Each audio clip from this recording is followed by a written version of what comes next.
বাংলাদেশের আসন্ন জাতীয় সংসদ নির্বাচন শুধু দেশের ভেতরেই নয়, প্রতিবেশী ভারতেও বাড়তি কৌতূহল ও উদ্বেগ তৈরি করেছে।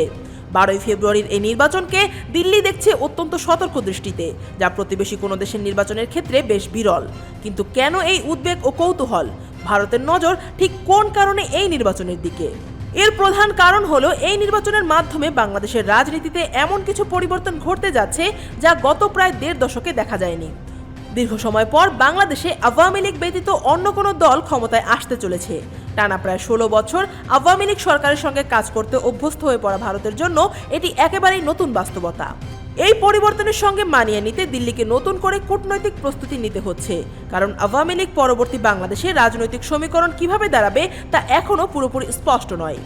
এখানেই আসে দ্বিতীয় বড় প্রশ্ন, বিএনপি কি এককভাবে সরকার গঠন করতে পারবে নাকি জামায়াতে ইসলামী সরকারে যুক্ত হবে?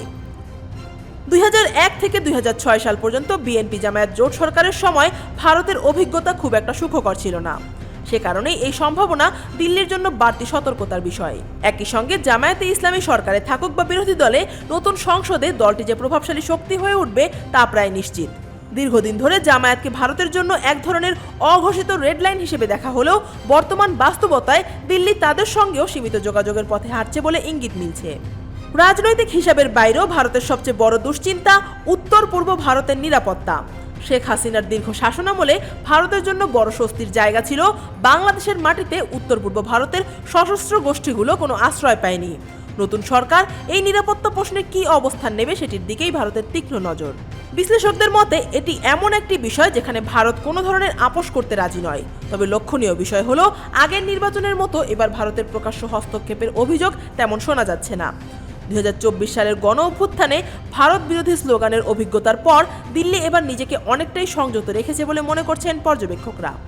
ভারতের সাবেক কূটনীতিকদের মতে এই নির্বাচন থেকে দিল্লির সবচেয়ে বড় প্রত্যাশা একটাই, বাংলাদেশে রাজনৈতিক স্থিতিশীলতা ফিরে আসুক। একটি নির্বাচিত ও প্রতিনিধিত্বমূলক সরকার গঠিত হলে তা দুই দেশের সম্পর্কের জন্য ইতিবাচক হবে। সব মিলিয়ে বাংলাদেশের এই নির্বাচন ভারতের সামনে বহু অজানা সমীকরণ তৈরি করেছে। তবে অনিশ্চয়তার চেয়ে নির্বাচন পরবর্তী একটি স্থিতিশীল রাজনৈতিক বাস্তবতাই এখন দিল্লির প্রধান চাওয়া। আফিয়া আক্তার, ঢাকা ওয়াচ।